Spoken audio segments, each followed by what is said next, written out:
जय हिंद एवरीवन। तो आज हम देखेंगे अपने इस पावर सिस्टम प्रोटेक्शन का यूनिट नंबर 2। तो यूनिट नंबर 2 हमारा देखते हैं क्या है। तो इसके बारे में हमारा रिले के बारे में, प्रोटेक्टिव एक्शन जो होते हैं उनके बारे में, यूनिट 2 के बारे में। तो देखते हैं कंप्लीट डिटेल। तो पहले रिले के हम क्लासिफिकेशन देखते हैं, रिले को किस टाइप में डिवाइड किया है। अगर हम बात करें इसमें टेक्नोलॉजी के बेसिस पे डिवाइड जो रिले को किया गया है, तीन टाइप में डिवाइड किया गया है: electromagnetic relay, static relay and micro based जो रिले हो। और अगर बात करें हम, अगर फंक्शन के बेसिस पे, उसके वर्क के बेसिस पे, तो हमारा जो है ओवर करंट रिले है, अंडर वोल्टेज रिले है, इम्पीडेंस रिले है, हमारा under frequency relay and directional relay है। तो ये हमारा कुछ जो एक बेसिस है, क्लासिफिकेशन है, जो कि टेक्नोलॉजी के बेस पे हमने देखा तीन टाइप के हैं। और जो हमारे फंक्शन अगर वर्क के बेसिस पर अगर बात करें तो हमारा ये टोटल 5 टाइप्स के हैं। तो ओवर करंट रिले में हमारा क्या होता है, जब पिकअप वैल्यू से ज़्यादा करंट हो जाए। अंडर वोल्टेज रिले में क्या होता है, जब हमारा वोल्टेज जितना हमको रिक्वायर्ड है उतना नहीं मिले।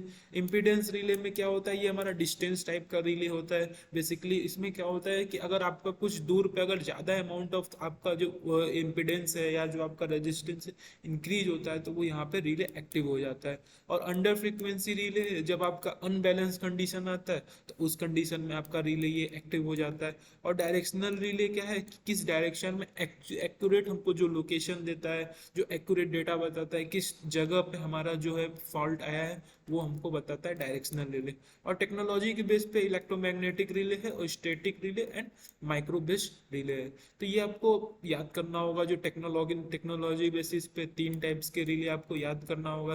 कि इलेक्ट्रोमैग्नेटिक में हमने देखेंगे, अभी देखेंगे कितने टाइप्स होते हैं उसके अंदर: static relay and micro based relay. और फंक्शन पे हमने 5 रिले देखा, एक बार करंट पे, एक बार वोल्टेज पे ओवर करंट, फिर उसके बाद रेजिस्टेंस या आप कह सकते हैं ओम्स में या इम्पिडेंस पे, और तीसरा हमारा जब अनबैलेंस कंडीशन फ्रिक्वेंसी का जाता है, और एक हमारा लास्ट डायरेक्शनल। तो बात करें अगर इलेक्ट्रोमैग्नेटिक रिले का, तो इलेक्ट्रोमैग्नेटिक रिले भी जो हमारा है वो दो टाइप में डिवाइड है। पहला क्या है, attracted armature and induction type. अब इसके बारे में हम देखेंगे। देखिए, जो अट्रैक्टेड आर्मेचर टाइप है उसकी हमारे कुछ पार्ट है। एक प्लंजर टाइप है, एक हिंज आर्मेचर टाइप है, एक बैलेंस बीम है, और एक पोलराइज्ड मूविंग आयरन, जिसे हम पीआई रिले भी कहते हैं। तो देखिए, हमने क्या देखा कि पहले हमारा रिले क्या है, टेक्नोलॉजी बेसिस और फंक्शन बेसिस पे डिवाइड हुआ। टेक्नोलॉजी में तीन टाइप डिवाइड हुए थे: electromagnetic, static and micro based relay. और फंक्शन के बेसिस पे टोटल 5 रिले डिवाइड हुए थे। अगर इलेक्ट्रोमैग्नेटिक में हमारे कितने थे, दो टाइप रिले थे, एक अट्रैक्टेड आर्मेचर टाइप रिले था और एक हमारा इंडक्शन टाइप था। अब हम इसमें भी देखेंगे कि इसके भी हमारे जो है, इसके हमारे 3 टाइप हैं, और डिक्स इंडक्शन के भी हमारे 2 टाइप हैं। तो अट्रैक्टेड आर्मेचर में हम देखेंगे कि क्या क्या इसके रोल हैं: plunger type, hinge armature type, balance beam type, और जो हमारे पोलराइज मूविंग आयरन रिले है। तो देखिए, जो इलेक्ट्रोमैग्नेटिक जो रिले है वो किस प्रिंसिपल पे बेस है। जो इलेक्ट्रोमैग्नेटिक जो हमारा रिले है वो इलेक्ट्रोमैग्नेटिक फोर्स पे बेसिस पे है। कि जब हमारा electro this principle is based on the electromagnetic force, जो कि प्रोड्यूस होता है किसके, मैग्नेटिक फ्लक्स के थ्रू जो प्रोड्यूस होता है, वो हमारा मैग्नेटिक फ्लक्स के थ्रू हमारा जो इलेक्ट्रोमैग्नेटिक फोर्स जनरेट होता है, तो वो क्या करता है, हमारे जो रिले को ऑपरेट कर देता है, ऑन कर देता है। तो इसका जो इलेक्ट्रोमैग्नेटिक फोर्स का जो हमारा मेनली प्रिंसिपल किस पे वर्क करता है, इलेक्ट्रोमैग्नेटिक फोर्स पे, जिस किसके द्वारा प्रोड्यूस होता है, जो हमारा मैग्नेटिक फ्लक्स है उसके द्वारा हमारा ये प्रोड्यूस होता है। तो आगे हम बढ़ते हैं, एक मिनट जस्ट। तो हम आगे बढ़ते हैं, हमारा कहाँ था, यहाँ पे थे। हाँ, जो इलेक्ट्रोमैग्नेटिक हमारा रिले था वो इलेक्ट्रोमैग्नेटिक फोर्स के बेसिस पे था। कि इलेक्ट्रोमैग्नेटिक फोर्स हमारा कहाँ प्रोड्यूस होगा, किसके द्वारा प्रोड्यूस होगा, मैग्नेटिक फील्ड के द्वारा हुआ। कब प्रोड्यूस होगा, जब हमारा ये मैग्नेटिक फ्लक्स प्रोड्यूस होगा।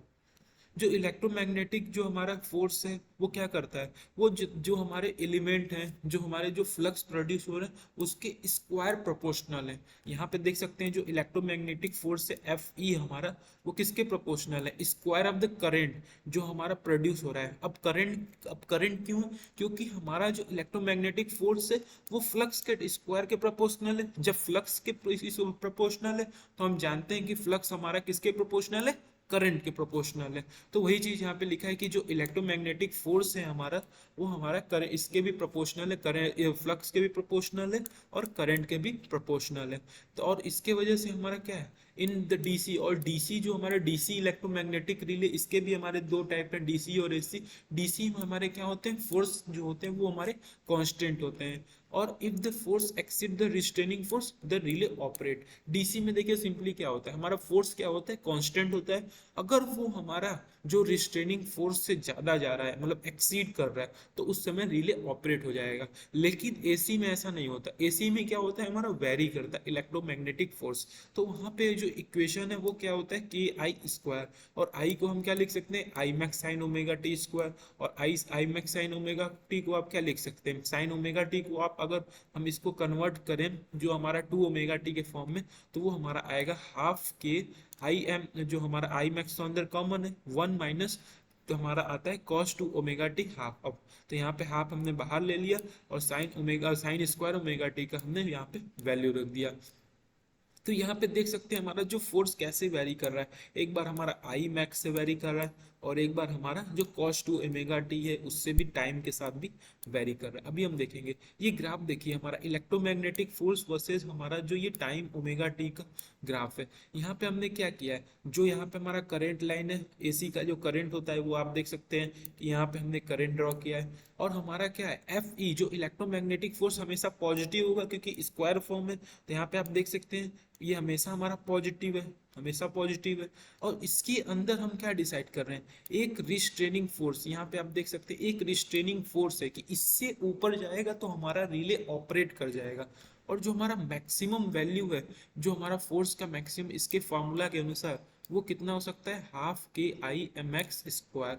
तो देखिए फॉल्ट का कंडीशन कभी कब हो सकता है, जब हमारा ये हमारा जो रिस्ट्रेनिंग फोर्स है, जो हमारा रिस्ट्रेनिंग फोर्स है उससे ज्यादा जाएगा, तभी हमारा क्या होगा, हमारा रिले ऑपरेट करेगा। तो वही चीज देखिए लिखा, इलेक्ट्रोमैग्नेटिक जो फोर्स है दो कंपोनेंट थे इसके, एक कांस्टेंट फोर्स है जो टाइम पे डिपेंडेंट नहीं थे, और एक हमारा टाइम एंड पल्सेट पे डिपेंड है। यहाँ पे देख सकते हैं ये टाइम पे डिपेंडेंट नहीं है, लेकिन ये टाइम और पल्सेट पे हमारा डिपेंडेंस है। Double the frequency at double frequency of applied AC quantity the total electromagnetic pulsate and double the frequency. यही चीज कर रहा है कि एसी में अगर डबल करेंगे तो यहाँ पे आप देख सकते हैं कि हमारा यहाँ पे अगर ये डबल जो फ्रीक्वेंसी टू ओमेगा टी का है, वही चीज बता रहा है कि डबल फ्रीक्वेंसी से कैसे हमारा वेरी कर रहा है, टोटल जो इलेक्ट्रोमैग्नेटिक फोर्स है वो पल्सेट कर रहा है at a double frequency. Two omega T हमारा आया, इसी पे वो क्या कर रहा है, डबल फ्रीक्वेंसी पे रिस्ट्रेट कर रहा है। if the restraining force which is produced with the help of spring constant, और जो हमारा रिस्ट्रेनिंग फोर्स किसके द्वारा प्रोड्यूस होता है, स्प्रिंग कांस्टेंट के द्वारा, तब रिले हमारा will be picked up at time t1। यहाँ पे आप देख सकते हैं कि हमारा टी वन टाइम पे रिले पिकअप किया गया है, किसके थ्रू, जो रिस्ट्रेनिंग फोर्स हमारा प्रोड्यूस होता है वो स्प्रिंग के थ्रू प्रोड्यूस होता है। तो पहली बार में जो ऑपरेट हुआ है टी वन टाइम में, फिर बोल रहा है पिकअप टाइम, और फिर उसके बाद जब हम इसको ड्रॉप ऑफ टाइम बोलते हैं उसको हम टी टू बोलते हैं। तो यहाँ पे आप फिगर देख सकते हैं, टी वन टाइम को हम क्या बोलते हैं, पिक ऑफ टाइम बोलते हैं, और इसको हमारा टी टू टाइम को हम इसको बोलते हैं ड्रॉप ऑफ टाइम। ये हमारा ड्रॉप ऑफ टाइम है। Hence the relay armature vibrate double frequency, आप देख सकते हैं जैसे। और क्या है, this cause the relay to हम ये क्या होता है, अब देखिए एक बार हमारा क्या हो रहा है, एक बार तो हमारा आर्मेचर पिकअप स्टेज पे जा रहा है, और एक बार आर्मेचर हमारा पिक डाउन स्टेज पे जा रहा है। तो उससे क्या होगा कि हमारा कहीं ना कहीं ये डैमेज करेगा। तो इससे क्या हो सकता है, जो रिले है एक बार हमारा ऑन स्टेज ऑफ स्टेज हो रहा है, तो रिले क्या प्रोड्यूस करेगा, हमिंग साउंड प्रोड्यूस करेगा, नॉइज प्रोड्यूस करेगा, जो कि रिले के कॉन्ट्रैक्ट को क्या करेगा, हमारे रिले के कॉन्टैक्ट को डैमेज कर सकता है। तो इसको ओवरकम करने के लिए, जो हमारा नॉइज जनरेट हो रहा है उसको ओवरकम करने के लिए, हमारा जो इलेक्ट्रोमैग्नेटिक फोर्स है उसको हम दो भाग में यहाँ पे डिवाइड करते हैं साइमल्टेनियसली, एक ही टाइम पे, but differing in time, so that the total electromagnetic force is always positive, and if the force is always greater than sustaining force, जो restraining force है, then the armature will not vibrate। अब ये बता रहा है कि जो हमारा जो इलेक्ट्रोमैग्नेटिक फोर्स है वो तो हमेशा पॉजिटिव होगा, क्योंकि वो हम देख चुके हैं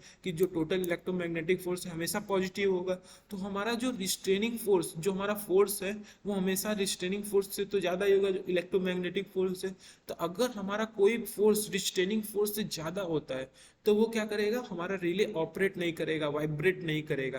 क्यों नहीं? क्योंकि वो तो पता चल जाएगा फॉल्ट कंडीशन है, तो वो क्या करेगा, क्लोज कर देगा, तो कोई भी साउंड हमारा प्रोड्यूस नहीं होगा। This be achieve by providing shading ring. यहाँ पे आप अभी देख सकते हैं फिगर में शेडिंग रिंग क्या होता है उसके बारे में।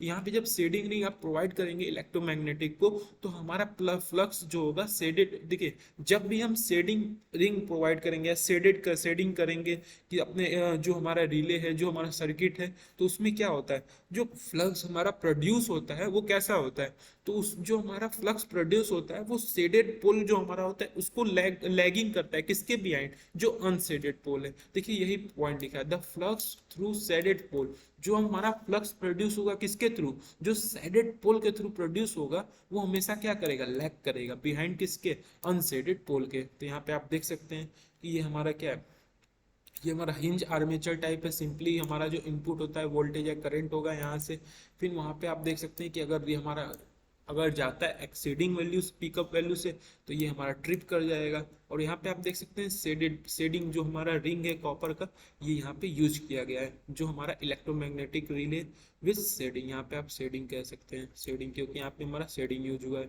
तो अब देखिए शेडिंग का मतलब बस कॉन्सेप्ट क्या है, जो साउंड प्रोड्यूस होता है, जो रिस्टेनिंग जो हमको रिले को बताने में, टाइम हमको बताने में, फॉल्टी कंडीशन आ रहे हैं, तो उसको बताने में हमारा क्या होता है, ज़्यादा नॉइज होता है, उसमें क्या होता है, गैप होते हैं, ज़्यादा नॉइज होता है, तो नॉइज के कारण हमारा सर्किट डैमेज हो सकता है, जो रिले का कॉन्टैक्ट है वो डैमेज हो सकता है।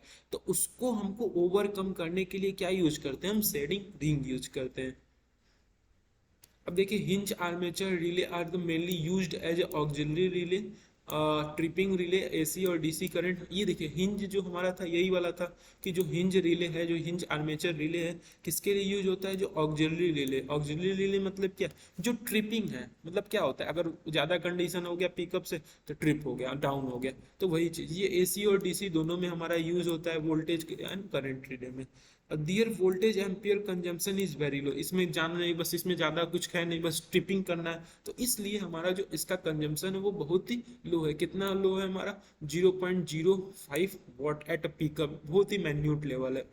फिर उसके बाद बात करें बैलेंस बीम का, तो यहाँ पे देख सकते हैं बैलेंस बीम हमारा, बैलेंस बीम में क्या है, तो बैलेंस बीम हमारा क्या है, जो बैलेंस बीम टाइम्स जो हमारा दो क्वांटिटी ए एंड बी हमारा यहाँ पे कंपेयर करता है। देखिए जैसे यहाँ पे एक ए वाइंडिंग है और एक बी वाइंडिंग है। Actually the A square and B square are compared become electromagnetic force are proportional to the ampere current. जो हमारा इसको हम क्या करते हैं, जो वाइंडिंग है हमारा, उसको कंपेयर कैसे करते हैं, उसके स्क्वायर फॉर्म में, क्योंकि जो एक्चुअली हमारा जो इलेक्ट्रोमैग्नेटिक फॉर्म है वो भी हमारा क्या है, स्क्वायर के फॉर्म में, ऑलवेज पॉजिटिव के फॉर्म में।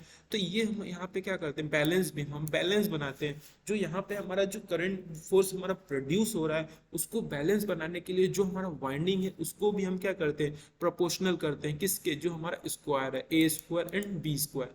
It has a low reactance to pickup ratio of a current. इसके पास जो रिएक्टेंस वैल्यू होता है वो बहुत ही लो होता है, कि अपने जो हमारा रेशियो ऑफ द करंट है उसको अगर हम पिकअप कर रहे हैं तो वो पिकअप का वैल्यू जो इसका है हमारा बहुत ही लो है। इसको क्या होता है इसमें हमारा, देखिए it improve is carried out to the make it faster.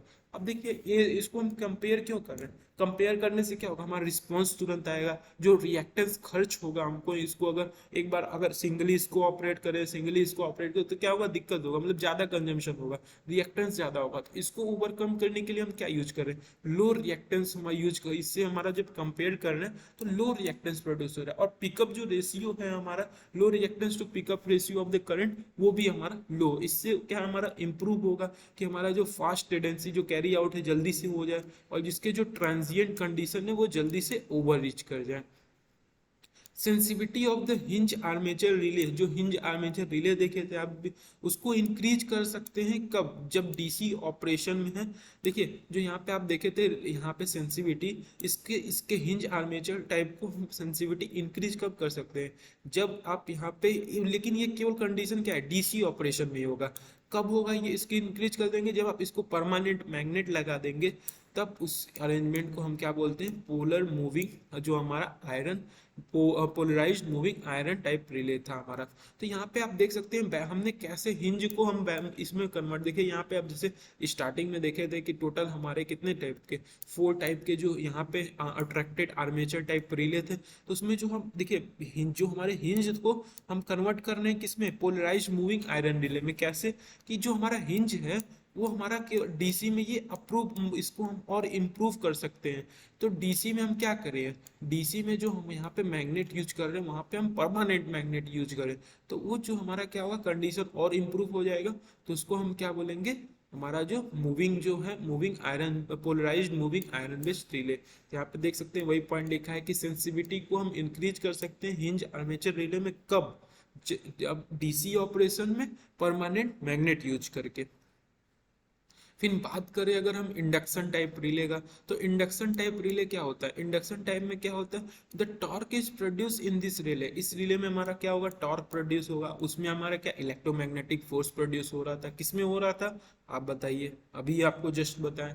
तो इसमें हमारा क्या प्रोड्यूस हो रहा है, टॉर्क प्रोड्यूस हो रहा है। तो टॉर्क प्रोड्यूस हो रहा है इस रिले में कब, जब आपका अल्टरनेटिंग फ्लक्स रिएक्ट कर रहा है किसके द्वारा, जो करंट इंड्यूस हो रहा है रोटर में। मान लीजिए देखिए यहाँ पे सिंपल क्या करते हैं, एक हमारा फिक्स रोटर होता है, एक मूविंग रोटर होता है। तो इसमें क्या होता है, टॉर्क प्रोड्यूस होता है कब, जब अल्टरनेटिव फ्लक्स प्रोड्यूस हुई, जब हमारा जो अल्टरनेटिव फ्लक्स है और जो करंट इंड्यूस हो रहा है रोटर में, उससे हमारा जब रिएक्ट कर रहा है तो हमारा क्या टॉर्क प्रोड्यूस हो रहा है। While another flux is displace in time and space but having same free, जो हमारा सेम फ्रीक्वेंसी।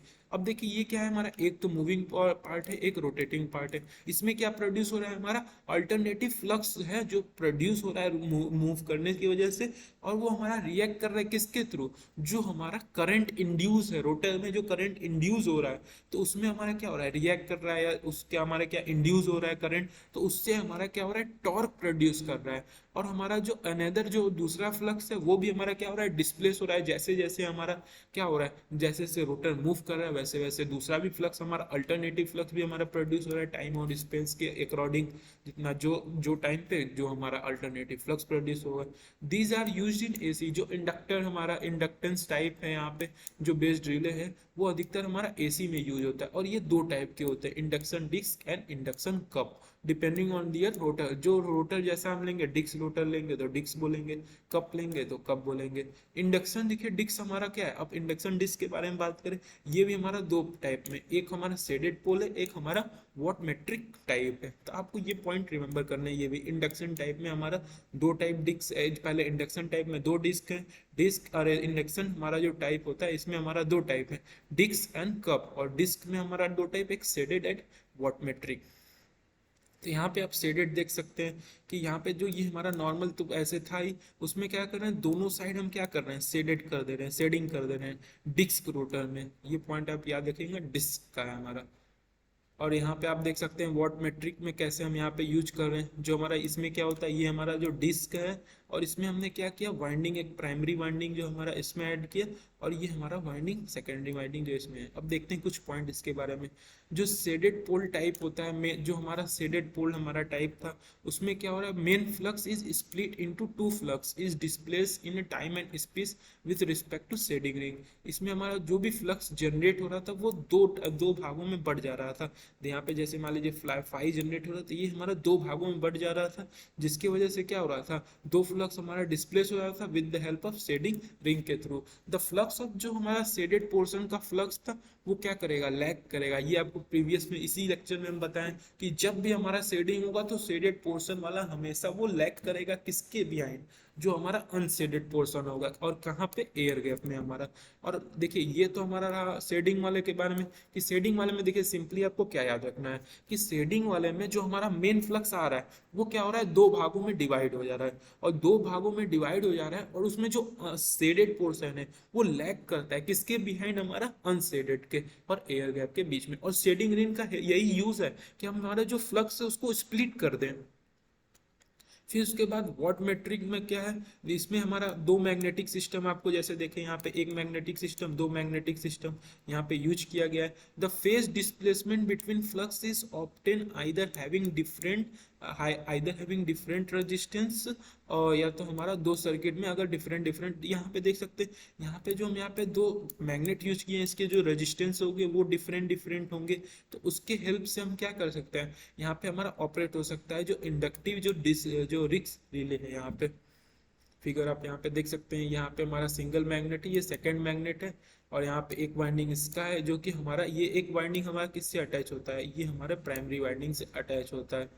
जब भी हमारा रेजिस्टेंस होता है, ओवर इम्पिडेंस या तो हमारा होने लगा, तो वहाँ पे जो हमारा सर्किट होगा वो हमारा ऑपरेट कर जाएगा। फिर बात करें अगर हम देखिए अब सेकेंड टाइप का जो हमारा था डिस्क के बाद कप रिले। अब कप रिले में देखिए हम क्या यूज कर रहे थे, जैसे यहाँ पे आप देख सकते हैं ये हमारा जो सिंगल आउटर पोर्शन है, और उसमें हमने क्या कॉइल यूज किया है।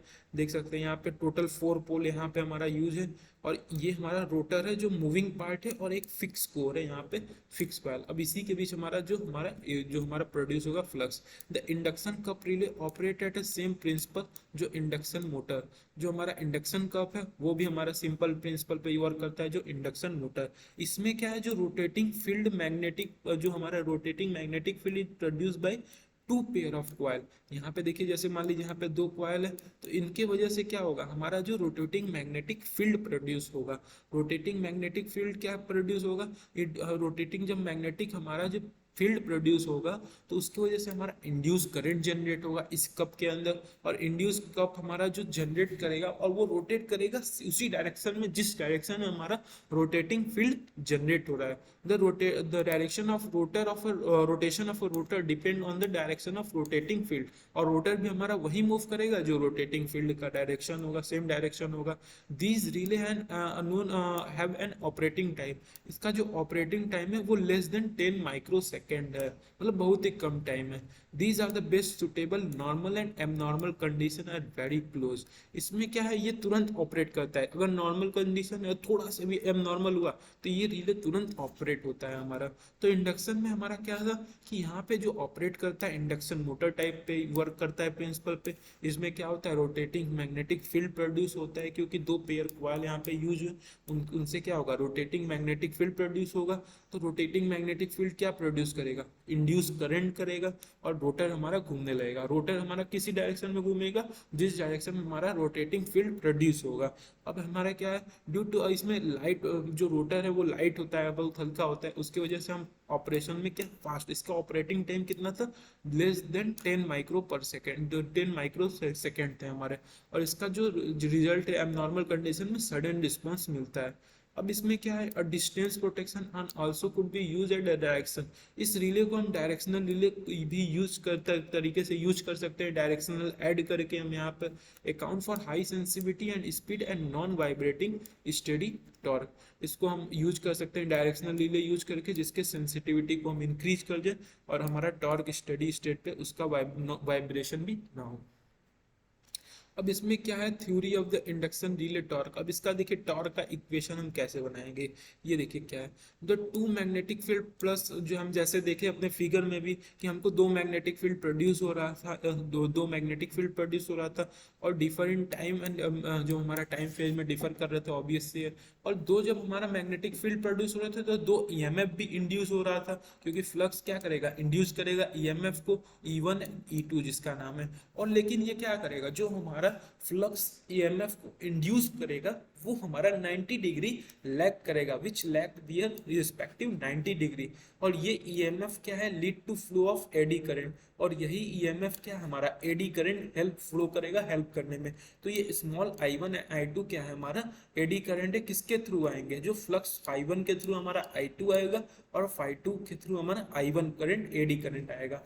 और driving torque is produce in the current, और हमारा टॉर्क प्रोड्यूस होगा किसके द्वारा, जो हमारा एडी करंट है I1 एंड I2, जो कि लैग करेगा E1 एंड E2। जो हमारा जो करंट है, हमारा eddy current I1 and I2, वो लैग करेगा किसके लिए, वोल्टेज के लिए, बाय इंपेडेंस एंगल लैम्डा। यहाँ पे जो हमारा करंट और eddy current end voltage EMF जो इंड्यूस हो रहे हैं उनके बीच का एंगल है, लैगिंग एंगल। तो यहाँ पे आप देख सकते हैं कैसे हमने इसको φ2 जो है हमारा फ्लक्स φ2 है, और एक हमारा फ्लक्स होगा क्या φ1, क्योंकि दो फ्लक्स हमारे जनरेट हो रहे हैं, और इसमें हमारा क्या है, दोनों को जो डिफरेंस एंगल है वो हमारा कितना है फाई जो एंगल हमारा अल्फा एंगल है, और फाई टू हमारा क्या है, जो उसके 90 एंगल 90 डिग्री लैग कर रहा है, जो हमारा करंट जो फ्लक्स है हमारा फ्लक्स इंड्यूस कर रहा है ईएमएफ को E2, और जो हमारा ये I1 यहाँ पे आप देख सकते हैं, जो हमारा फाई 1 है, फाई 1 जो फ्लक्स है क्या करेगा इंड्यूस 90 डिग्री, जो हमारा यहाँ पे E1 है वो 90 डिग्री ईएमएफ इंड्यूस करेगा।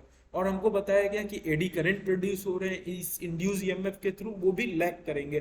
तो यहाँ पे आप देख रहे हैं कि I1 लैग कर रहा है लैम्डा से, और जो हमारा I2 है वो भी लैग कर रहा है लैम्डा से।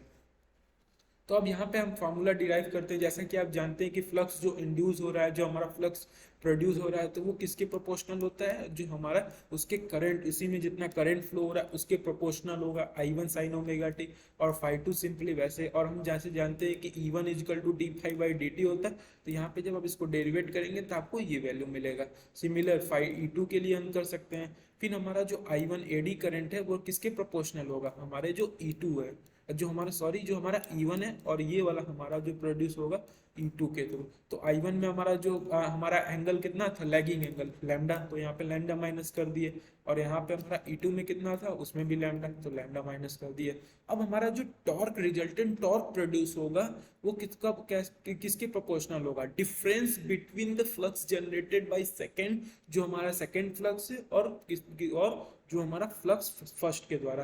तो सेकंड जो फ्लक्स है हमारा किसके द्वारा जनरेट किया गया था, I1 करंट जो एडी करंट था, और फाई 1 हमारा I2, इन दोनों का डिफरेंस निकालेंगे। जब वैल्यू पुट करेंगे तो हमको ये मिलेगा टर्म ओमेगा। ये हम कॉस लैम्डा को कांस्टेंट ले लिए क्योंकि यहाँ पे हमारा प्रोपोर्शनल है। थस हम कह सकते हैं जो इंडक्शन रिले है वो साइन ऑपरेटर पे वर्क करता है, क्योंकि यहाँ पे आप देख रहे हैं जो इंडक्शन रिले है वो हमारा साइन ऑपरेटर पे वर्क करता है। और ये टॉर्क हमारा मैक्सिमम कब होगा, जब हमारा साइन अल्फा क्या हो, 1 हो, और 1 कब होगा 90 degree and 270 degree, and zero torque जब हमारा एंगल जीरो होगा एंड 180 डिग्री होगा। तो ये हमारा क्या था, इंडक्शन रिले के बारे में था। हमने देखा कि इंडक्शन रिले के दो टाइप थे, एक डिस्क और एक हमारा क्या था, cup type.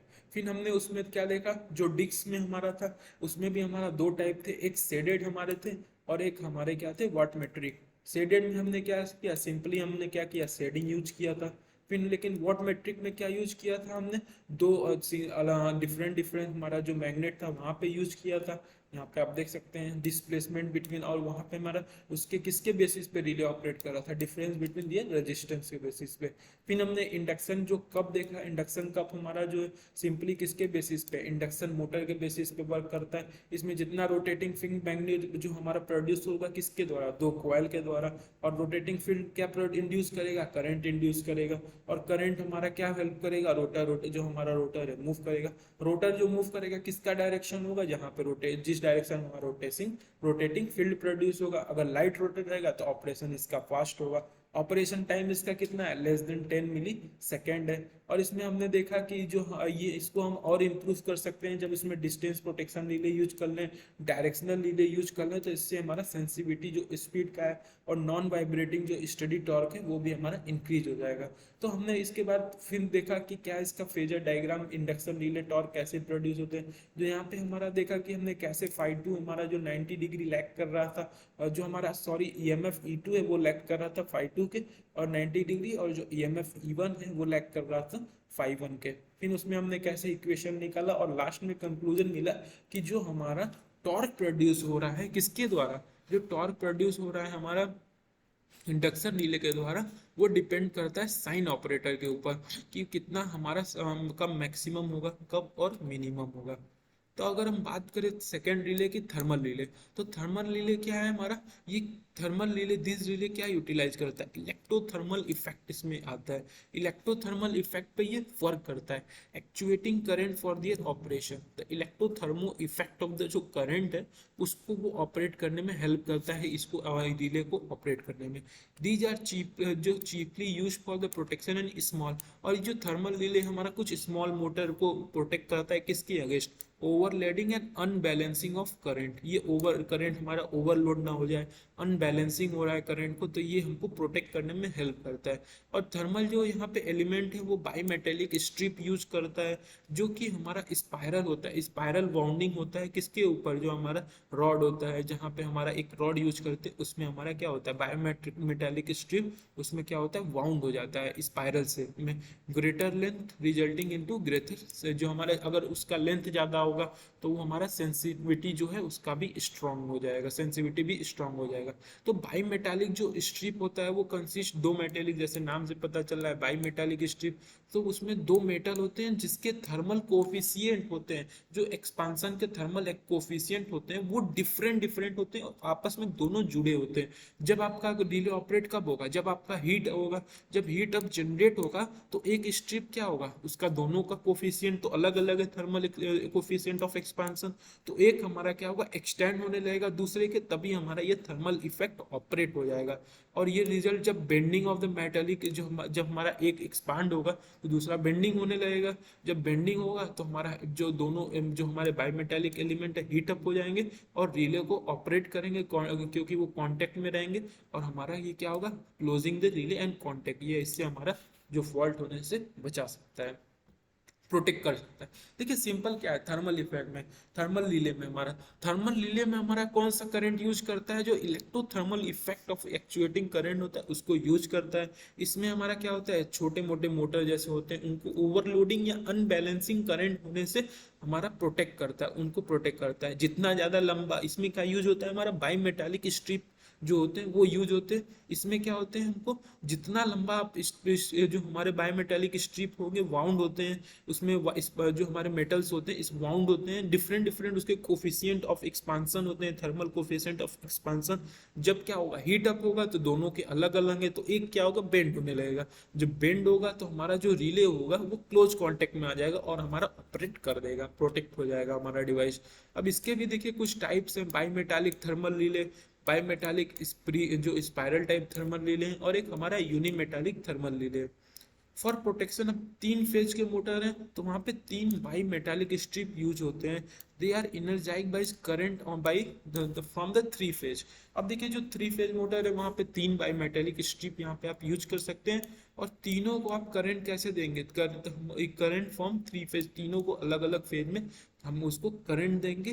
There contact are arrange in such way that if any one of the spiral move differently from other due to unbalance their contact meet and cause the circuit breaker to trip. अब देखिए इसमें क्या है, हमारा जो हमारा three phase motor है वो थ्री बाईमेटालिक स्ट्रिप वहां पे यूज किए गए हैं, और तीनों को फेज को मोटर के लिए हम यहाँ पे करंट सप्लाई करते हैं। अगर किसी एक स्पाइरल में कुछ भी हमको क्या लगा डिफरेंट वे में लगा, एक दूसरे का अगर सिंक्रोनाइज नहीं हुए, डिफरेंटली हैपन हुआ किसी एक में, तो हमारा क्या होगा कांटेक्ट मीट होगा और हमारा सर्किट ब्रेकर स्ट्रिप हो जाएगा, टू स्ट्रिप हो जाएगा, जिसकी वजह से हमारा प्रोटेक्ट हो जाएगा डिवाइस ओवरलोडिंग से। फिर उसके बाद देखिए ये हमारा थर्मल रिले था। फिर उसके बाद अगर हम बात करें दूसरे रिले का तो डिस्टेंस रिले आता है, तो डिस्टेंस रिले के बारे में हम बात करेंगे जस्ट एक मिनट।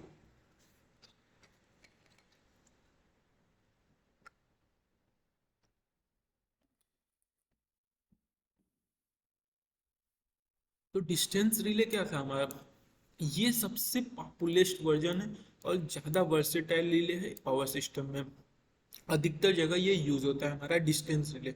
और डिस्टेंस रिले हमारा कितने टाइप के हैं, तीन टाइप के हैं। पहला impedance relay, reactance relay and more relay. More relay को हम एडमिटेंस रिले भी कहते हैं या एंगल बेस पे हमारा वर्क करता है। अब बात करेंगे एक एक रिले की, तो आप कंटिन्यू बने रहिएगा। देखिए इम्पीडेंस रिले क्या होता है, इम्पीडेंस रिले जो होता है पहला इसका आप ये देखिए पहले, इन दिस रिले जो ऑपरेटिंग टॉर्क है, जो इम्पीडेंस रिले है इसमें जो ऑपरेटिंग टॉर्क है किसके द्वारा प्रोड्यूस होता है, करंट कॉइल के द्वारा। ये पॉइंट आप रिमेम्बर करिएगा, जो ऑपरेटिंग टॉर्क है वो हमारा करंट कॉइल के द्वारा प्रोड्यूस होगा, और जो हमारा रिस्ट्रेनिंग टॉर्क है वो हमारा वोल्टेज कॉइल के द्वारा प्रोड्यूस होगा। इम्पीडेंस रिले में क्या होगा, हमारा जो ऑपरेटिंग टॉर्क है वो हमारा करंट कॉइल के द्वारा, और जो हमारा रिस्ट्रेनिंग टॉर्क है वो हमारा करंट जो हमारा वोल्टेज कॉइल है उसके द्वारा प्रोड्यूस होगा। इस दोनों को मिला के इसलिए हम इसका नाम क्या बोलते हैं, वोल्टेज रिस्ट्रेन, क्योंकि यहाँ पे वोल्टेज रिस्ट्रेन हो रहा है और ओवर करंट रिले, लेकिन करंट यहाँ पे क्या ओवर हो रहा है, तो इसलिए हम क्या बोलते हैं इम्पीडेंस, इसको इम्पीडेंस रिले। देखिए इम्पीडेंस रिले में क्या है, क्या पहले तो स्प्रिंग कांस्टेंट जो स्प्रिंग टॉर्क है उसको आप साइड रख दीजिए, उसको आप अभी दिमाग मत लगाइए। उसमें क्या होता है, इसमें हमारा सिंपली जो ऑपरेटिंग टॉर्क है वो क्या है हमारा करंट कॉइल में है, और रिस्ट्रेनिंग टॉर्क किसमें है हमारा जो हमारा वोल्टेज कॉइल में है, इसलिए हम इसको क्या बोलते हैं voltage restrain over current coil relay. बस और कुछ नहीं है, ये आपको इक्वेशन याद कर लेना है। These relay operate when impedance induced the relay is less than specified value। अब ये हमारा जो specified value से अगर रिले उसमें कम हमारा impedance नजर आया तो ये रिले ऑपरेट करेगा। अब यहाँ पे देख सकते हैं इक्वेशन, कम से कम हमको इसको ऑपरेट करने के लिए क्या चाहिए, ये कंडीशन चाहिए। अब यहाँ पे हमने क्या किया K1/K2 को अलग किया, इसको अलग। अब जैसा कि जानते हैं हम इसको V/I हमारा क्या होता है इम्पिडेंस, तो V/I में फॉर्म में कन्वर्ट किया और ये कांस्टेंट। मतलब जब भी हमारा ये ऑपरेट कब होगा, जब इम्पीडेंस वैल्यू हमारा लेस होगा जो स्पेसिफाइड है, तो वो रिले हमारा ये ऑपरेट हो जाएगा। इसका थ्रेशोल्ड वैल्यू जैसे कि आप देख ही लिए, थ्रेशोल्ड वैल्यू ये है। अब इसके क्या है, दो टाइप्स के कैरेक्टरिस्टिक हम ड्रा कर सकते हैं, एक तो हमारा वी आई कैरेक्टरिस्टिक और एक हमारा जो आर एक्स कैरेक्टरिस्टिक डायग्राम। तो देखिए वी आई कैरेक्टरिस्टिक में हमारा सिंपल इम्पीडेंस तो स्ट्रेट लाइन होता है, लेकिन हमने तो इक्वेशन में स्प्रिंग कांस्टेंट निकलेट किया था, लेकिन यहाँ पे हम फिगर में स्प्रिंग कांस्टेंट को टॉर्क को जो कंसिडर करेंगे उसकी वजह से यहाँ पे देख रहे हैं थोड़ा बेंड आ गया है, और हमारा ये कांस्टेंट स्पीड में कांस्टेंट हमारा जो स्ट्रेट लाइन डायग्राम है वो हमारा देखें। और इसका ऑपरेटिंग रीजन कहाँ होगा, जब हमारा पॉजिटिव रीजन में होगा। पॉजिटिव टॉर्क कब प्रोड्यूस होगा, क्योंकि यहाँ पे हमारा करंट ऑपरेट हो रहा है, डोमिनेट कर रहा है, तो ऑपरेटिंग हमारा पॉजिटिव साइड होगा जो टॉर्क रीजन में, और नॉन ऑपरेटिंग साइड हमारा नेगेटिव रीजन में। अगर बात करें आर एक्स डायग्राम का, तो यहाँ पे सिंपली एक सर्कल आप बना लीजिए, उसमें क्या होगा, एक हमारा जेड मान लीजिए इम्पिडेंस, एक थीटा एंगल जो है, ऑपरेटिंग रीजन क्या होगा इस सर्कल के अंदर होगा, क्योंकि हमारा जब इम्पिडेंस रिले उससे हमारा लेस होना चाहिए कंसीडर है। अगर लेस से थोड़ा सा भी हमारा ज्यादा ऊपर ज्यादा गया तो हमारा क्या होगा, यहाँ पे देखिए यहाँ पे लिखा था ना द रिले ऑपरेट कब होगा, जब हमारा impedance induce in relay less than. इससे अगर इम्पिडेंस वैल्यू हमारा लेस देन होगा जो स्पेसिफाइड से, वहां पे हमारा रिले ऑपरेट करेगा। तो इसलिए ऑपरेटिंग मोड हमारा क्या है अंदर की तरफ है, क्योंकि Z less than should be constant, और नॉन ऑपरेटिंग जब हमारा ज्यादा रहेगा वो तो नॉर्मल सी बात है। Inside the circle relay with operate and operation, देखिए वही चीज लिखा है कि हमारा क्या है कि अंदर की तरफ ऑपरेट होगा in the upper part of the semi circle with respect to R, and current lag behind the voltage since the relay operation is independent on the phase relation between voltage and current, the operating characteristic is also, मतलब इसको हम क्या बोल रहे हैं कि non direction relay हम क्यों इसको बोलते हैं। देखिए जो सर्कल के इनसाइड जो रिले है वो हमारा ऑपरेट कर रहा था, ठीक है, इतना बात आपको समझ में आ गया होगा। और जो अपर पार्ट है सेमी सर्कल का, जो हमारा बाहर वाला पार्ट है, the impedance phase appear in upper part of semi circle, जो हमारा अपर पार्ट है किसके रिस्पेक्ट में, आर के रिस्पेक्ट में, वहां पे क्या हो रहा है करंट लैग कर रहा है वोल्टेज से, तभी हमारा नॉन ऑपरेटिंग रीजन है। यहाँ पे हमारा क्या हो रहा है करंट लैग कर रहा है, इसलिए हमारा क्या है नॉन ऑपरेटिंग रीजन है। तो नॉन ऑपरेटिंग रीजन में हमारा क्या होगा, जब करंट लैग कर रहा है वोल्टेज से, तो रिले क्या है वो इंडिपेंडेंट है किससे, जो फेज रिलेशन ये सारा कुछ जो वोल्टेज और करंट इस सबसे क्या है इंडिपेंडेंट है। और इसका जो ऑपरेटिंग कैरेक्टरिस्टिक जो हमारा कैरेक्टरिस्टिक्स है वो हमारा कैसा होगा नॉन डायरेक्शनल रिले, मतलब इसका कोई भी डायरेक्शन नहीं होगा। और दिस रिले और हाईली स्पीडी ये आपको बता ही चुके हैं। और इन कंस्ट्रक्ट इसके भी अब दो टाइप्स होते हैं, या तो ये बैलेंस हमारा जो बैलेंस बीम टाइप है, या इंडक्शन कप स्ट्रक्चर में भी ये हमारा ऑपरेट होता है। अब उसके साथ साथ आप देखिए यहाँ पे जो हम यूज किए हैं, यहाँ पे देख सकते हैं। अब इसको यहाँ पे आप जैसे बताए कि इसको नॉन डायरेक्शनल बोलते हैं, लेकिन इसको डायरेक्शनल बना सकते हैं जब इसमें हम डायरेक्शनल के फीचर्स डाल दें। डायरेक्शनल जब रिले इसमें जब हम डाल और इसमें हम इसमें डायरेक्शन रिले यूज करेंगे, तो ये हमारा डायग्राम कुछ ऐसा होगा, जो ऑपरेटिंग रीजन होगा हमारा किस साइड होगा, पॉजिटिव टॉर्क साइड होगा। यहाँ पे डायरेक्शनल रिले देख रहे हैं, यहाँ पे डायरेक्शनल यूनिट हम यहाँ पे यूज किए हैं। तो देखिए हम यहाँ पे क्या देखिए, टोटल हमारा जो इम्पिडेंस रिले है वो बेसिकली हम देख लेते हैं एक समरी के बाद जो साइड में हम देखिए, हमने इसमें क्या देखा, जो हमारा ऑपरेटिंग टॉर्क होगा वो करंट कॉइल में होगा, जो हमारा रिस्ट्रेनिंग टॉर्क होगा वोल्टेज कॉइल में होगा। इसलिए हम इसका नाम क्या रखें, वोल्टेज रिस्ट्रेन ओवर करंट जो हमारा रिले है। इसके ऑपरेटिंग कंडीशन के लिए जो इम्पिडेंस वैल्यू है should be less then constant, और इसका जो स्पेसिफाइड हमारा थ्रेशोल्ड वैल्यू है जो इम्पिडेंस का वो √K1/K2 आता है। इसको हम दो तरीके से स्पेसिफाइड कर सकते हैं, VI कैरेक्टरिस्टिक और एक RX कैरेक्टरिस्टिक। RX में हमारा सिंपली सर्कल के अंदर नॉन ऑपरेटिंग रीजन, और नॉन ऑपरेटिंग रीजन हमारा होने की वजह से ये क्या है, ये हमारा जो करंट है लैग कर रहा है वोल्टेज से। जब लैग कर रहा है वोल्टेज से तो हमारा कोई भी जो नॉन ऑपरेटिंग रीजन में हमारा ये इस टाइप का जो हमारा रिले है उसका डायरेक्शनल फिक्स नहीं है किसी भी डायरेक्शन, लेकिन इसको डायरेक्शन बनाने के लिए हम डायरेक्शन यूनिट यहाँ पे यूज किए, और उससे हमारा क्या होगा, ऑपरेटिंग रीजन एक डायरेक्शन में हमारा समझ में आ जाएगा, डायरेक्शनल रिले बन जाएगा। अगर हम बात करें अब रिएक्टेंस रिले का, तो देखिए फिर से ध्यान रखिएगा, इसमें जो ऑपरेटिंग टॉर्क है, जो ऑपरेटिंग टॉर्क किसके द्वारा प्रोड्यूस हो रहा है, करंट के द्वारा। उसमें भी क्या हो रहा था, इम्पीडेंस में ऑपरेटिंग टॉर्क किसके द्वारा प्रोड्यूस हो रहा था, करंट के द्वारा। लेकिन उसमें जो रिस्ट्रेनिंग टॉर्क था हमारा वोल्टेज था, लेकिन रिएक्टेंस में जो रिस्ट्रेनिंग टॉर्क है वो हमारा क्या है, current voltage directional. Current voltage directional जो एलिमेंट है वो हमारा वहां पे यहाँ पे रिस्ट्रेनिंग टॉर्क है। तो इसलिए हम इसको क्या बोलते हैं, करंट वोल्टेज रिस्ट्रेनिंग, जो करंट वोल्टेज हमारा डायरेक्शनल एलिमेंट है, तो इसलिए हम इसको क्या बोलते हैं, directional restraint over current relay. क्यों इसको देखिए बोलते हैं, देखिए जो रिएक्टेंस हमारा रिले है उसमें ऑपरेटिंग टॉर्क क्या है, करंट है, और रिस्ट्रेनिंग टॉर्क क्या है हमारा, restraining torque current voltage directional है, इसमें डायरेक्शनल एलिमेंट आ रहा है, इसलिए हम इसको क्या बोलते हैं, डायरेक्शनल रिस्ट्रेन। क्योंकि यहाँ पे आप यूज कर रहे हैं डायरेक्शनल, जो हमारा यूज हो रहा है रिस्ट्रेन के लिए यूज हो रहा है, और ऑपरेटिंग के कौन हो रहा है, डोमिनेट कौन कर रहा है, करंट, इसलिए ओवर करंट रिले बोल रहे हैं इसको हम, कि रिएक्टेंस रिले। अब इसका इक्वेशन आपको देखिए, यहाँ पे तो हमारा जो ऑपरेटिंग रीजन था सेम था, लेकिन अब यहाँ पे क्या आ गया, रिस्ट्रेन हमारा क्या आ गया, करंट वोल्टेज डायरेक्शनल। तो यहाँ पे आप करंट वोल्टेज डायरेक्शनल रिले यहाँ पे देख सकते हैं। अब ये हमारा मैक्सिमम कब होगा, जब हमारा ये वैल्यू नहीं रहेगा, रिस्ट्रेन नहीं रहेगा। नहीं रहने का मतलब क्या है, जब हमारा जो एंगल है, टाउ एंगल है, मैक्सिमम टॉर्क एंगल है, वो हमारा कब होगा, 90 डिग्री होगा। फिर उसके कंडीशन हम देख सकते हैं ये, कि हमारा जो रिएक्टेंस वैल्यू अगर कांस्टेंट वैल्यू के लेस रहा तब जाके रिले ऑपरेट करेगा। तो यहाँ पे आप देख सकते हैं कि एक सिंगल लाइन ड्रा यहाँ पे ड्रॉ हुआ है, और ऑपरेटिंग रीजन क्या है, लेस रीजन है, जो लेस देन है। तो ऑपरेटिंग रीजन ये हो गया और नॉन ऑपरेटिंग रीजन ये हो गया। Hence for operation of the relay, reactance seen by the relay should be less than the reactance, ये हम बता चुके आपको। और it is non directional relay to make this relay directional to directional unit, similar unit is impedance relay can not. अब देखिए इसमें क्या है हमारा, कि ये हमारा देखिए डायरेक्शनल तो ये रिले थोड़ी ना था हमारा, ये भी हमारा क्या है, नॉन डायरेक्शनल रिले। यहाँ पे हमने रिस्ट्रेंट के लिए केवल डायरेक्शनल यूज किया है एलिमेंट, लेकिन जो ओवरऑल हमारा डोमिनेट क्या कर रहा है, करंट। तो इसलिए हमारा ये क्या है, नॉन डायरेक्शनल रिले है। अब इसको हमको डायरेक्शनल बनाने के लिए यहाँ पे हम इसको, जैसे हम देखे थे क्या, इम्पिडेंस रिले को डायरेक्शनल यूनिट ऐड किए थे, लेकिन हम इसमें ऐड नहीं कर सकते।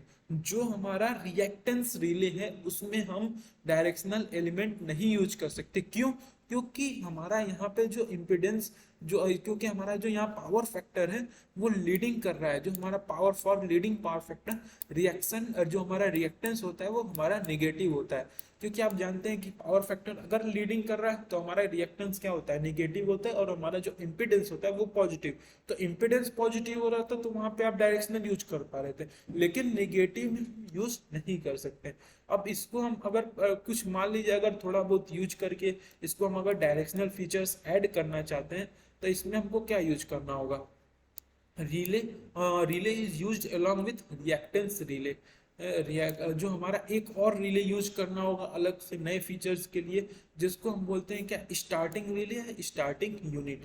तो इसको अगर रिएक्टेंस में हमको एक और ऐड करना होगा, अगर डायरेक्शनल फीचर्स इसमें ऐड करने हैं, तो हमको यूज करना होगा किसके साथ साथ, स्टार्टिंग रिले का यूज करना होगा या स्टार्टिंग यूनिट का यूज करना होगा। अब यहाँ पे आप देख सकते हैं जो हमारा रिस्ट्रेन यूनिट क्या था, वोल्टेज एंड करंट दोनों था। फिर यहाँ पे हमारा क्या, ऑपरेटिंग रीजन में क्या था, केवल करंट था। तो करंट आप देख सकते हैं, और उसके साथ हम यहाँ पे फिल्टर यूज कर दिए। ये पोलराइजिंग हमारा 1 और 3 है, ऑपरेटिंग फेज 1 2 3 है, और इसमें नॉन रिस्ट्रेंट फेज 1 3 2, तो 1 3 4 है। अब देखिए typical reactance using induction cup, ये हमारा कप स्ट्रक्चर है किसका, जो रिएक्टेंस का है।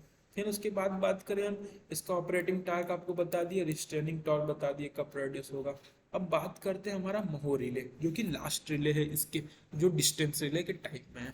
देखिए जो महो रिले है वो पॉपुलर है किसके लिए, ट्रांसमिशन लाइन के लिए, अधिकतर ट्रांसमिशन लाइन के लिए यूज होता है। इस रिले में क्या होता है, ये देखिए फिर से ध्यान रखिएगा, पहले वाले में क्या था, जो हमारा इम्पिडेंस रिले था, उसमें ऑपरेटिंग टॉर्क क्या था, करंट कॉइल, रिस्ट्रेनिंग टॉर्क क्या था हमारा, वोल्टेज कॉइल, और हमने फिर उसके बाद क्या देखा था, रिएक्टेंस कॉइल। रिएक्टेंस में operating torque current coil, restraining torque क्या था हमारा, वो करंट वोल्टेज डायरेक्शनल कॉइल था हमारा। अब यहाँ पे देखते हैं क्या है, जो महो में हमारा क्या है, ऑपरेटिंग टॉर्क क्या है, जो हमारा ऑपरेटिंग टॉर्क है V I directional element. Yes, यहाँ पे आप देख सकते हैं जो ऑपरेटिंग टॉर्क क्या है, वी आई हमारा डायरेक्शनल एलिमेंट है, और हमारा जो रिस्ट्रेनिंग टॉर्क है वो क्या है, वोल्टेज एलिमेंट। इसलिए हम क्या बोलते हैं इसको, voltage restrain directional over current relay. ये हमको पॉइंट रिमेंबर करना होगा, ये आपको रिमेंबर करना है बस। देखिए पॉइंट समझिए ना, जो ऑपरेटिंग टॉर्क है वी आई डायरेक्शनल है, और जो हमारा रिस्ट्रेनिंग क्या है, वोल्टेज है। सिंपल सी बात। अब इसको ऑपरेट करने के लिए फिर ये वाला कंडीशन हमारा ग्रेटर होना चाहिए रिस्ट्रेन के, तो ये हमारा कंडीशन निकला। जब आप इसको ड्रॉ करेंगे, सिंपली इसको जब आप ड्रॉ करेंगे तो ये आपको इक्वेशन मिलेगा, ये सर्कल भी मिलेगा। क्यों सर्कल मिलेगा, क्योंकि हमारा -k2v² है। तो यहाँ पे देखिए हमारा क्या है, ये जो हम आर एक्स का जो सर्कल ड्रॉ किए हैं, महो करेक्टरिस्टिक, यहाँ पे आप अच्छे से समझ सकते हैं। देखिए ये आपका क्या है, सिंपल मान लीजिए यहाँ पे हमारा था, ये हमारा आर है। देखिए पहला जो हमारा टॉर्क एंगल मैक्सिमम कहाँ तक होगा, यहीं तक होगा। जो हमारा टाउ होगा, ये हमारा ये हमारा क्या होगा, यही कंडीशन है हमारा, ये k3/k2। अब यहाँ पे हमारा क्या है, सर्कल बनेगा, क्योंकि अब देखिए यहाँ पे थीटा माइनस टाउ है, तो एंगल हमको थीटा तक ले जाना है यहाँ। तो आप देख सकते हैं इसको हम क्या लिए, थीटा तक ले लिए। फिर यहाँ पे हम सर्कल बना दीजिए आप। तो ये आपका क्या है, कैरेक्टरिस्टिक है हमारा, किस चीज का, जो हमारा इसका महो रिले का है। तो ये हमारा जो जेड है, जेड हमारा कब है, जब थीटा माइनस टाउ। तो थीटा माइनस टाउ हमारा क्या आ रहा है, जेड सेट वैल्यू, ये हमारा जेड सेट वैल्यू है, और यही हमारा क्या है, डायमीटर है इस सर्कल का। तो ये आप याद कर सकते हैं, या तो आप देख सकते हैं कैसे मैक्सिमम हमारा टॉर्क बन रहा है। यहाँ पे आप हर चीज डिफाइन है, थीटा हमारा क्या है, थीटा हमारा एंगल है किसके बीच में, जो आर और जेड के बीच में हमारा एंगल है, और टाउ हमारा जो किसके बीच में, जो हमारा यहाँ पे फंक्शनल यूनिट है, जो हमारा फ्लक्स, जो हमारा जो फॉल्ट कैरेक्टरिस्टिक शो कर रहा है। This relay inherently directional relay, क्यों ये डायरेक्शनल पहले से ही है, क्योंकि यहाँ पे जो ऑपरेटिंग रीजन है वही हमारा क्या है, करंट वोल्टेज ऑपरेट कर रहा है, इसलिए हमारा क्या है, ये डायरेक्शनल खुद से ही है सर्कल के अंदर। This relay is affected by power swing which present on long and heavy load lines. अब ये रिले हमारा किसके द्वारा अफेक्ट हो सकता है, पावर स्विंग के द्वारा, जो कि प्रेजेंट होता है अगर लॉन्ग टाइम में हैवी लोड लाइन में यूज कर रहे हैं, तो यह क्या रिले हमारा अफेक्ट हो सकता है, किसके द्वारा, पावर स्विंग के द्वारा। पॉइंट आप रिमेंबर करिएगा, 2 मार्क्स में जरूर क्वेश्चन हो सकता है कि ये रिले हमारा पावर स्विंग में क्या हो सकता है, अफेक्ट हो सकता है, जो कि लंबे समय अगर लोड लाइंस हो गए तो वहां पे हमारा अफेक्ट करेगा। तो ये देखिए सेम है, जैसे कि ऑपरेटिंग रीजन हमारा हाई है, करंट कॉइल है, और रिस्ट्रेनिंग हमारा यहाँ पे वोल्टेज कॉइल है। यहाँ पे आप देख सकते हैं कैसे हमारा जो सर्किट डायग्राम बना है। अब वही चीज देखिए, इसमें सेम चीज है, हमारा ऑपरेटिंग रीजन कौन सा है, 1 2 3, और रिस्ट्रेनिंग रीजन 1 2 1 3 एंड 4। अब उसके बाद बात करते हैं नेक्स्ट रिले, जो कि सबसे मजेदार रिले है, डायरेक्शनल ओवर करंट रिले। इसमें 2 चीज हमारा कंसीडर होता है। जो डायरेक्शनल ओवर करंट रिले, एक तो डायरेक्शनल यूनिट है हमारा, और दूसरा हमारा नॉन डायरेक्शनल यूनिट, जो कि इनवर्स टाइम करंट यूनिट भी बोलते हैं। अब देखिए जो डायरेक्शनल यूनिट है वो 4 पोल इंडक्शन कप, जैसे हमने देखा कैसे 4 पोल इंडक्शन कप था, इसमें 2 अपोजिट पोल जो यूज करते हैं, जो अपोजिट पोल होता है वो फेड होता है किसके थ्रू, वोल्टेज सिग्नल के थ्रू, और जो लेफ्ट वाला पोल होता है, जो हमारे दो और दूसरा पोल होते हैं, वो हमारा करंट सिग्नल देते हैं। और इसमें जो जो वोल्टेज वाले हैं उसे हम क्या बोलते हैं, voltage taken as a polarising quantity या रिफरेंस क्वांटिटी हम इसे बोलते हैं। देखिए डायरेक्शनल यूनिट में हम यहाँ पे यूज करते हैं 4 पोल, 2 पोल कर वोल्टेज के लिए दिए और 2 जो हमारे बचे हुए उनको हम करंट के लिए दिए। और वोल्टेज हम इसको कैसे लेते हैं, पोलराइजिंग क्वांटिटी के थ्रू लेते हैं। और पोलराइजिंग क्वांटिटी कौन सा होता है, जो which produce one of the two fluxes required for protection of the torque, and this quantity taken as a reference compared with quantity with which is current। अब ये हमारा देखिए पोलराइज जो होता है क्वांटिटी उसे क्या बोलते हैं, पोलराइज क्वांटिटी क्या होता है, ये प्रोड्यूस किसके थ्रू होते हैं, दो फ्लक्स के थ्रू प्रोड्यूस होते हैं। ये क्यों प्रोड्यूस होते हैं, टॉर्क को प्रोटेक्ट करने के लिए। टॉर्क को प्रोटेक्ट करने के लिए जिस क्वांटिटी का हम यूज करते हैं, जो हम सब जिस टॉर्क हम वो क्वांटिटी का यूज करते हैं उसे हम क्या बोलते हैं, वो हम उसे बोलते हैं पोलराइज्ड क्वांटिटी, जो कि हम उसे रिफरेंस पॉइंट की तरह भी लेते हैं। और वोल्टेज को यहाँ पे हम क्या लेते हैं, पोलराइज क्वांटिटी की तरह। अब for directional over current unit, अब वहां पे तो हमारा केवल डायरेक्शनल था, अब यहाँ पे हमको क्या है, फॉर डायरेक्शनल ओवर करंट, दोनों हमको डायरेक्शनल ओवर करंट यूनिट के लिए हम डायरेक्शनल जो यूनिट होता है उसको कॉन्टेक्ट आर क्लोज, उस कॉन्टेक्ट को हम क्या क्लोज करते हैं। और जो ओवर करंट है उसको हम इनर्जाइज नहीं करते हैं, क्यों, क्योंकि ऑपरेटिंग कंडीशन जब हमारा होगा तो ये पाथ को कंप्लीट करेगा थ्रू डायरेक्शनल यूनिट कांटेक्ट। अब देखिए इसमें क्या होता है, जो डायरेक्शनल ओवर करंट हमारा यूनिट में होता है, जो डायरेक्शनल होता है उसके उसको हम कांटेक्ट को क्लोज किए रहते हैं, और ओवर करंट को हम एनर्जाइज नहीं करते। क्यों, जब हमारा ऑपरेटिंग, जब फॉल्ट कंडीशन आएगा, जब ऑपरेटिंग कॉल कंडीशन आएगा, तो ये हमारा ऑटोमेटिकली पाथ को कंप्लीट करेगा, और जिसके वजह से हमारा ये रिले ऑपरेट में होगा। जैसे कि आप फिगर में यहाँ पे भी देख सकते हैं, ये हमारा डायरेक्शनल यूनिट है और ये वाला टोटल हमारा क्या है, ओवर करंट यूनिट है। तो यहाँ पे देख सकते हैं कैसे, यहाँ पे जो हमारा डायरेक्शनल यूनिट है और ये हमारा इसका कौन सा यूनिट है, ओवर करंट। जब हमारा एबनॉर्मल कंडीशन आएगा तो ये हमारा रिले यहाँ से ऑपरेट हो जाएगा। सिंपल सी, कोई भी लॉजिक नहीं है, बस एकदम इजी रिमेंबर है कि डायरेक्शनल रिले को हम पहले से ही क्लोज किए रहते हैं। यहाँ पे देख सकते हैं डायरेक्शनल रिले को हम पहले से ही क्या किए रहते हैं, क्लोज किए रहते हैं। लेकिन ओवर करंट रिले को इनर्जाइज नहीं करते हैं, क्योंकि जब हमारा फॉल्ट कंडीशन आएगा ये ऑटोमेटिकली क्या होगा, हमारा इनर्जाइज हो जाएगा और ये रिले हमारा ऑपरेट करेगा। अब इसके जो टॉर्क इक्वेशन हमारा मिलते हैं वो क्या है, ये देख सकते हैं आप कि V I cos theta minus tau minus K, और ये यहाँ पे जो वी है हमारा वो आरएमएस वोल्टेज जो हमारा कॉइल में सर्किट में, और आरएमएस वैल्यू ऑफ करंट है करंट कॉइल के शेप में। और जो हमारा थीटा था वो क्या था, वी और आई के बीच में एंगल है। और टाउ जो हमारा वो क्या है, मैक्सिमम टॉर्क एंगल है, जो कि क्वांटिटी डिजाइन करने के समय ही हमारा पता चल जाता है। और के हमारा रिस्ट्रेनिंग टॉर्क है, जो कि स्प्रिंग एंड फ्रिक्शनल के कांस्टेंट का भी हम कह सकते हैं इसे। अब देखिए हम क्या करते हैं, पार्टिकुलर इंस्टॉलर, मान लीजिए कोई भी एक फिक्स जो इंस्टॉलेशन है उसको कर रहे हैं, तो हमारा ये क्या होगा, कॉस थीटा माइनस 2, वो तो भी फिक्स होगा क्योंकि हमको पता होगा इसके फेज एंगल क्या है, इसके मैक्सिमम टॉर्क एंगल क्या है। तो ये हम इसको मान लेते हैं कांस्टेंट k1। जब इसको कांस्टेंट k1 मान लें तो tau is equal to k1 I V I minus K होता है। अब इसके हम थ्रेशोल्ड अगर वैल्यू फाइंड करें, थ्रेशोल्ड वैल्यू मतलब क्या, कब हमारा रिले स्टार्ट हो रहा है, जब मान लीजिए टाउ को हम क्या किए, टॉर्क को 0, तो यहाँ पे आप देख सकते हैं जो हमारा थ्रेशोल्ड वैल्यू है वो हमारा कांस्टेंट k डैश से हमारा रिप्रेजेंट कर रहा है।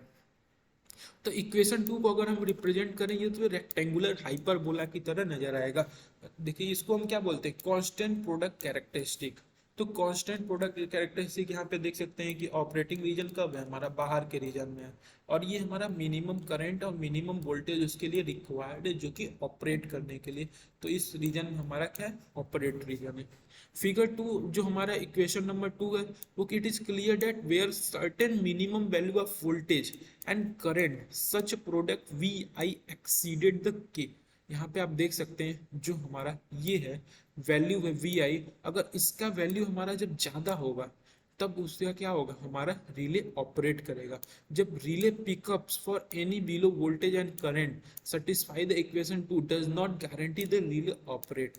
जब सेटिस्फाई करेगा तो ऑपरेट नहीं करेगा, जहां हमारा डिस्टर्बेंस हुआ तो वहां पे हमारा ये ऑपरेट करेगा।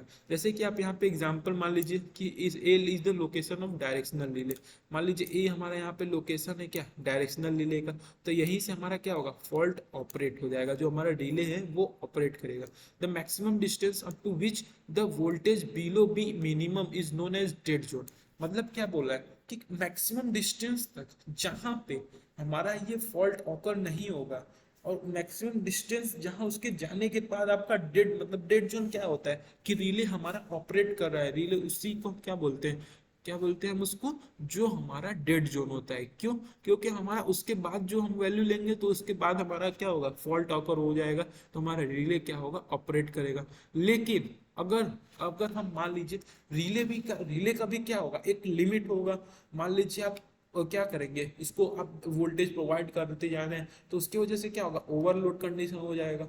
तो हमारा क्या होगा, that if the fault occur in this zone the relay will not operate. मतलब क्या बोल रहा है कि डेड जोन उसकी जगह, अगर आप उसके नीचे, अगर उसके पीछे मतलब वो करेंगे कि जैसे यहाँ पे मान लीजिए ए इज द लोकेशन ऑफ जो डायरेक्शनल रिले है, मान लीजिए यहाँ पे हमारा क्या है, इसके बाद जाने के बाद हमारा डेड जोन स्टार्ट हो रहा है कि अगर इसके पे जाएंगे तो यहाँ पे हमारा जो हमारा फॉल्ट है वो ऑकर होने का चांस है, और यहाँ पे हमारा क्या होगा, फॉल्ट ऑकर नहीं होगा, क्योंकि हमारा यहाँ तक रिले ऑपरेट करेगा।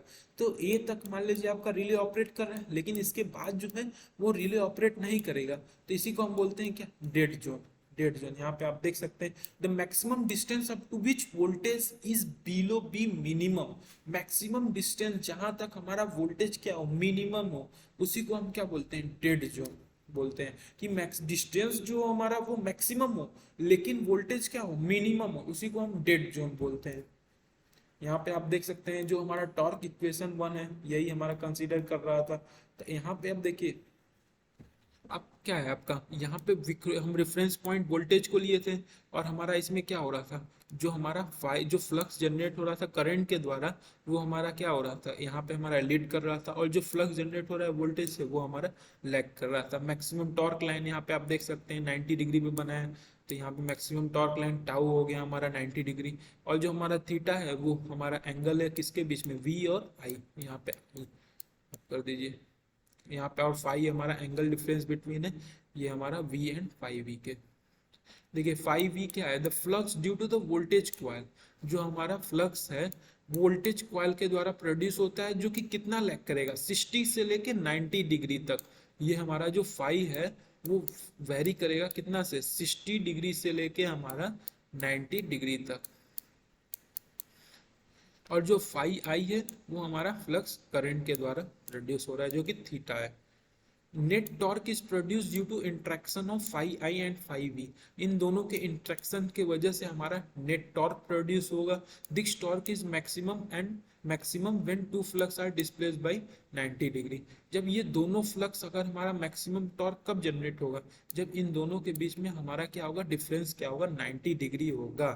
तो यहाँ पे आप देख सकते हैं 90 डिग्री हमारा। अब v क्या, आपने रेफरेंस पॉइंट ले लिया या पोलराइज क्वांटिटी आपको बताया ही चला, और v को हमने फिक्स, अगर मान लीजिए v को हमने क्या किया, फिक्स कर दिया, तो हम क्या होगा, उसको हम v को जब फिक्स कर दिए तो हमारा बचा क्या, अगर अब v को फिक्स किए अंडर ऑपरेटिंग कंडीशन में और k को नेग्लेजिबल किए, तो ये वाला कंडीशन आएगा कि टॉर्क प्रोडक्शन करने के लिए हमको क्या चाहिए, कम से कम करंट चाहिए। अगर हमारा मान लीजिए हम उसको टॉर्क, हमारा एक हमारा क्या है कि टॉर्क, मान लीजिए ये हमारा इक्वेशन किसका था, टॉर्क का, जैसे कि यहाँ पे आप इक्वेशन में देख सकते हैं ये हमारा इक्वेशन टॉर्क का था। अगर मान लीजिए हमारा क्या है, v फिक्स है, अगर अंडर ऑपरेटिंग कंडीशन में, अंडर ऑपरेटिंग कंडीशन यानी क्या, नहीं क्या, हमारा टॉर्क जीरो। और टॉर्क जीरो कब होगा, जब हमारा ये कॉस थीटा -2 हमारा ये जीरो होगा, मतलब थ्रेशोल्ड वैल्यू। थ्रेशोल्ड वैल्यू तब फिर यहाँ पे थीटा का वैल्यू क्या होगा हमारा, ये हमारा जीरो कंडीशन 90 डिग्री पे होगा, तो प्लस माइनस जो हमारा टाउ प्लस माइनस 90 डिग्री है वो हमारा थ्रेशोल्ड वैल्यू होगा। अब दिस लीड पोलर कैरेक्टर, या अब इसको पोलर कैरेक्टरिस्टिक जब हम बनाएंगे तो यहाँ पे क्योंकि ओवर करंट डायरेक्शनल रिले है, तो यहाँ पे आप देख सकते हैं जो ये तो हमारा डायरेक्शनल यूनिट हो गया, और यहाँ पे हमारा क्या है, हमारा एक जोन है कि जहां तक हमारा फ्रिक्शनल जो हमारा टॉर्क है, स्प्रिंग जिसको हम नेग्लेक्ट किए थे, वो यहाँ तक हमारा ऑपरेट करेगा। यहाँ तक हमारा फ्रिक्शनल यूनिट है जो कि ऑपरेटिंग कंडीशन इसके बाहर है।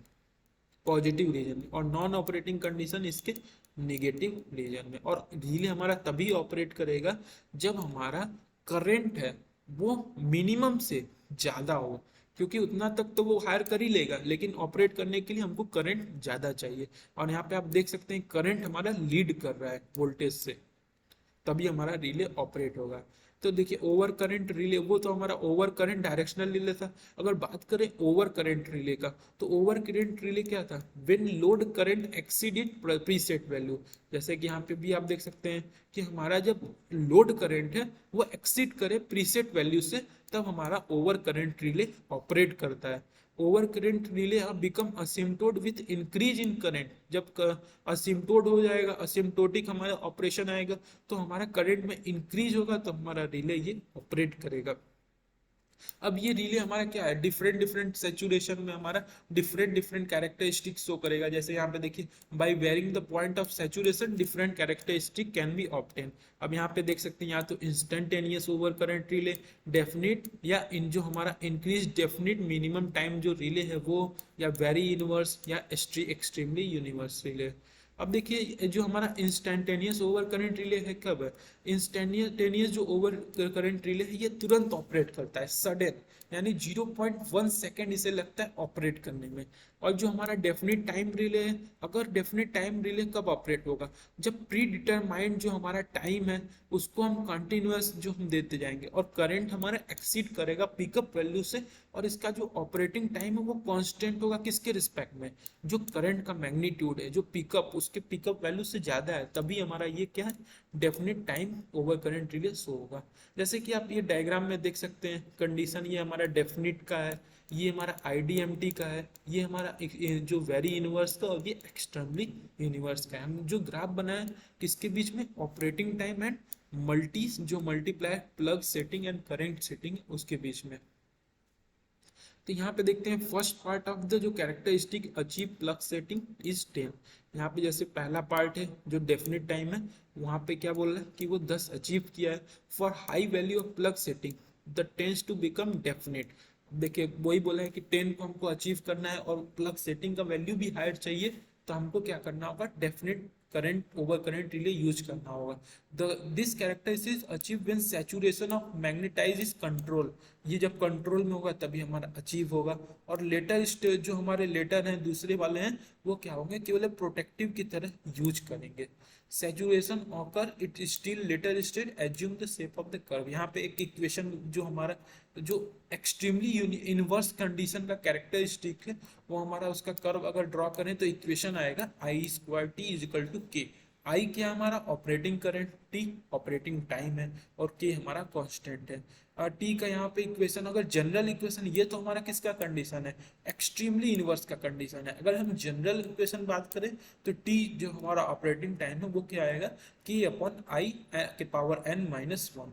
और इक्वेशन ए के लिए n जीरो था हमारा, और जो हमारा इक्वेशन बी था जो हमारा क्या था, आईडीएमटी रीजन, उसको 0.14 अपॉन आई के पावर 0.02 माइनस 1। और जो हमारा वेरी इनवर्स वाला रीजन था 13.5 अपॉन आई माइनस 1।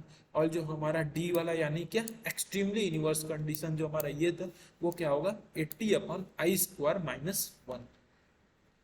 और इसके एडजस्टमेंट पॉसिबल हो सकते हैं ओवर करंट रिले में कैसे, या तो टाइम मल्टीप्लायर सेटिंग लगाइए, या तो प्लग करंट सेटिंग मल्टीप्लाई, या करंट वाला सेटिंग मल्टीप्लाई लगाइए, या तो टाइम वाला।